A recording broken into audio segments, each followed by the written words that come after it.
आणि आणखीन एक मोठी बातमी येते। पंढरपूर तालुक्यातल्या किरण घोडके याला 10 लाख रुपयांची खंडणी घेताना पोलिसांनी रंगेहात पकडले। फिर्यादीकडनं 10 लाख रुपयांची खंडणी स्वीकारतानाचा सीसीटीव्ही व्हिडिओ समोर येतोय। या प्रकरणी आरोपी किरण घोडके यांच्या विरोधामध्ये पंढरपूर शहर पोलीस ठाण्यामध्ये गुन्हा दाखल करण्यात आलाय। राष्ट्रवादी काँग्रेस शरद पवार गटाचे माढ्याचे आमदार अभिजित पाटील यांची बदनामी थांबवण्यासाठी आरोपीने 1 कोटींची खंडणी मागितली होती। यातला ॲडव्हान्स म्हणून 10 लाख रुपये घेताना किरण घोडके याला पकडण्यात आले।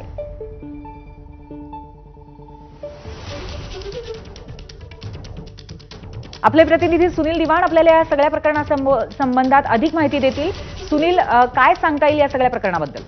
पूर्वी पंढरपूरचे मूळचे असणारे अभिजित पाटील आणि सध्या माढ्याचे आमदार आहेत ते, आणि त्यांच्या ताब्यात पंढरपूरचा श्री विठ्ठल सहकारी साखर कारखाना आहे। या कारखान्यात काही प्रकरणं उकरून त्याची बदनामी करण्याचा सातत्याने प्रयत्न हा खंडणीखोर करत होता। काही दिवसापूर्वी पंढरपुरात आंदोलन केल्यानंतर साखर आयुक्तालयात इथं पुण्यातही त्यांनी आंदोलन केलं होतं। ज्या वेळेला काय नेमका गैरसमज आहे हे दूर करा असं आमदार पाटील यांनी सांगितल्यावर ते सहाय्यक नितीन सरडे यांनी काल त्यांच्याशी चर्चा केली।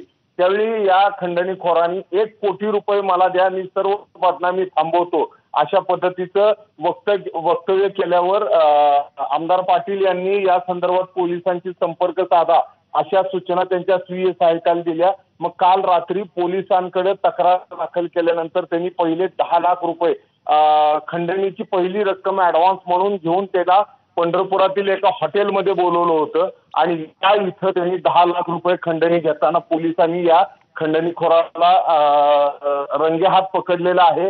काल रात्री उशिरा या किरणराज घोडके याच्यावर गुन्हा दाखल झालेला आहे, आणि आता पोलीस पुढचा तपास करीत आहेत। आज त्याला न्यायालयात उभं करण्याची शक्यता आहे। मात्र या प्रकरणामुळे थेट राजकीय लोकांना बदनामीची भीती दाखवून खंडणी गोळा करणारी एक टोळी समोर येते का असं समोर दिसायला लागलेलं आहे पूर्वी।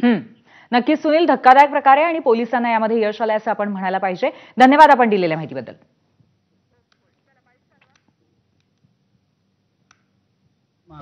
किरणराज घोडके यांनी 1 कोटी रुपये मागितले की कारखान्याला बदनाम थांबवतो, आम्हाला 1 कोटी रुपये द्या असं बोलल्यानंतर आज 10 जुलै रोजी आम्ही राजेश हॉटेल येथे 10 लाख रुपये घेऊन गेलो असता सर्व ही बाब आम्ही पोलीस स्टेशनला कळवली।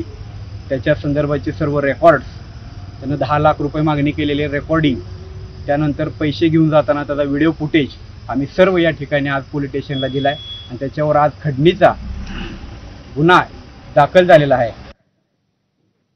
याबरोबरच एक छोटासा ब्रेक घेतोय। पाहत रहा ABP माझा। थोडक्यात प्रस्तुत करते